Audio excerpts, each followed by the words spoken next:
नमस्कार मित्रमैत्रिणींनो, स्वामी समर्थ. ज्या स्त्रिया आपले गळलेले केस फेकतात किंवा विकतात त्यांनी एकदा हा व्हिडिओ बघा. चला तर मग व्हिडिओला सुरुवात करूया. आपल्यासारख्या बऱ्याच महिलांना लांब केस ठेवण्याची आवड असते, पण हे केस जेव्हा आपण विंचरतो तेव्हा बरेच केस तुटून किंवा गळून पडतात. तेव्हा हे गळालेले तुटलेले केस तुम्ही काय करता?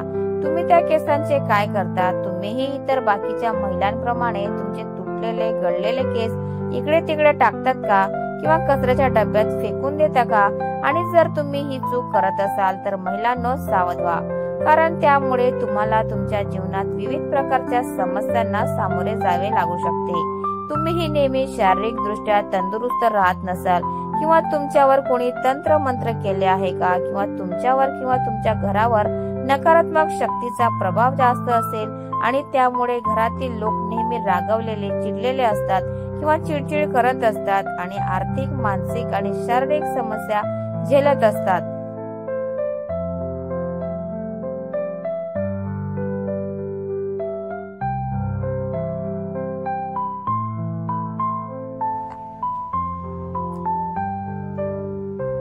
मित्रांनो, जेव्हा महिलांच्या साज शृंगाराबद्दल काही बोललं जातं तेव्हा हिंदू धर्मशास्त्रातील समुद्रशास्त्र नावाच्या पुस्तकाचा उल्लेख होतो. या पुस्तकात महिलांबद्दल अनेक गोष्टी सांगितल्या आहेत. यात महिलांच्या चालण्या बोलण्यापासून त्यांच्या साज शृंगारापर्यंत सर्व महत्वाच्या गोष्टींचा उल्लेख केला आहे. समुद्रशास्त्रात असे सांगितले गेले आहे की महिलांना लक्ष्मीचे रूप मानले जाते. महिलांचे केस हे केवळ त्यांच्या सौंदर्याला चार चांद लावतात असे नाही, तर ते लक्ष्मीचे प्रतीक मानले जातात. ज्या महिलांचे केस लांब असतात त्यांच्यावर माता लक्ष्मीची विशेष कृपा राहते. अशा महिला त्यांच्या जीवनात विविध प्रकारे प्रगती करू शकतात. पण तुम्हाला माहित आहे का की बऱ्याचशा महिला त्यांच्या केसांशी संबंधित अनेक चुका करतात, ज्यांचे परिणाम त्यांना सहन करावे लागतात. अनेक महिलांना हे माहित नसते की त्यांनी कोणत्या दिवशी केस धुवावेत आणि कोणत्या दिवशी नाही. महिलांना हेही माहित नसते की त्यांना केस कधी कापावेत आणि कधी नाही. डोक्याच्या केसांशी संबंधित जे काही नियम आहेत त्याकडे महिलांकडून दुर्लक्ष केले जाते.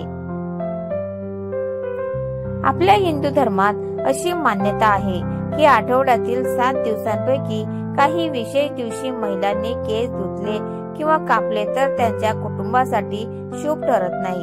तुम्ही अनेकदा ऐकले असेल की मंगळवार, गुरुवार आणि शनिवार या दिवशी केस धुवू नयेत किंवा कापू नयेत. त्यांच्यासोबतच अमावस्या, पौर्णिमा आणि एकादशी हे काही विशेष दिवस सांगितले गेले आहे. या दिवशी केस धुणे किंवा कापणे वर्ज्य मानले जाते. ज्योतिषशास्त्र सांगते की या दिवशी चंद्र उच्च किंवा नीच स्थितीत असतो, त्यामुळे तो आपल्या मनावर आणि मेंदूवर परिणाम करू शकतो. त्याचा परिणाम केवळ आरोग्यावरच होत नाही तर जीवन आणि कुटुंबावरही होतो. सोमवारी सौभाग्यवती महिलांनी केस धुणे आणि कापणे टाळावे, कारण त्यामुळे त्यांच्या पतीच्या प्रगतीत अडथळे येतात. त्याचप्रमाणे मंगळवारी केस धुतल्यामुळे कुंडलीतील मंगळ ग्रह कमजोर होतो, ज्यामुळे संबंधित समस्या उद्भवू शकतात. शुक्रवार हा केस धुण्यासाठी आणि कापण्यासाठी शुभ दिवस मानला जातो. हा दिवस माता लक्ष्मीचा असतो. शुक्रवारी केस धुतल्याने शुक्रदेव आणि माता लक्ष्मीची कृपा प्राप्त होते, ज्यामुळे घरात सुख, संपत्ती आणि वैभव वाढते. सोबतच शनिवार आणि रविवारच्या दिवशीही महिलांनी आपले केस धुणे टाळावे, कारण तुमच्या कुंडलीत शनी, राहू आणि केतू कमजोर होऊ शकतात, ज्यामुळे तुमच्या जीवनात शारीरिक, मानसिक आणि आर्थिक अनेक प्रकारच्या समस्या येऊ शकतात. याशिवाय अमावस्या, पौर्णिमा आणि एकादशी सारख्या काही विशेष दिवशीही महिलांनी आपले केस धुणे टाळावे, कारण हे दिवस केस धुण्यासाठी शुभ मानले जात नाही. आता पाहू महिलांनी आपले केस कधी कापावेत. तर समुद्रशास्त्रात असे सांगितले गेले आहे की महिलांनी आपले केस कापायलाच नकोत, कारण महिलांचे केस लक्ष्मीशी संबंधित असतात. तुमचे केस जितके लांब असतात तितके तुमच्याकडे धन, संपत्ती आणि ऐश्वर्याची वाढ होत असते. पण जर तुम्ही तुमची केस कापता तर लक्षात ठेवा की तुमचे केस अशा ठिकाणी टाकू नका जिथे ते कोणाच्या पायाखाली येतील। तसेच तुमचे केस मोकळेही ठेवू नका।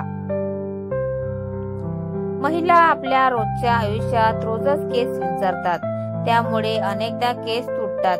महिलांचे ते तुटलेले केस अनेकदा कचऱ्यात किंवा रस्त्यावर फेकले जातात। महिलांनी हे जाणून घेणे गरजेचे आहे की त्यांच्या केसांचा वापर तंत्रशास्त्रात केला जाऊ शकतो। ज्या महिला आपले केस इकडे तिकडे टाकतात, त्यांचे केस जर एखाद्या तांत्रिकाच्या किंवा नकारात्मक शक्तीच्या हातात गेले तर त्याचा चुकीचा उपयोग होऊ शकतो। केसांचा वापर वाईट शक्ती तुमच्या विरुद्ध करू शकतात। अनेक तांत्रिक लोक महिलांच्या केसांचा वापर वशीकरणासाठी करतात। याशिवाय तंत्रशास्त्रात त्यांच्या शक्ती सिद्ध करण्यासाठीही महिलांच्या केसांचा वापर केला जातो। महिला जेव्हा त्यांचे केस विंचरतात किंवा बांधतात आणि त्यातून जे केस गळतात किंवा तुटतात ते केस गोळा करून जमिनीत पुरावे किंवा मातीमध्ये दाबून ठेवावेत। जर ते शक्य नसेल तर केस कचरा टाकताना त्या केसांवर थुंकावे। असे केल्याने कोणताही तांत्रिक किंवा वाईट शक्ती तुमच्या केसांचा वापर करू शकत नाही। तर मित्रांनो, तुम्हाला हा व्हिडिओ कसा वाटला प्लीज कॉमेंट मध्ये नक्की सांगा। आणि व्हिडिओ जर आवडला असेल तर व्हिडिओला लाईक करा, शेअर करा आणि तुमच्या मित्र परिवाराला नक्की सांगा। धन्यवाद। Thanks for watching.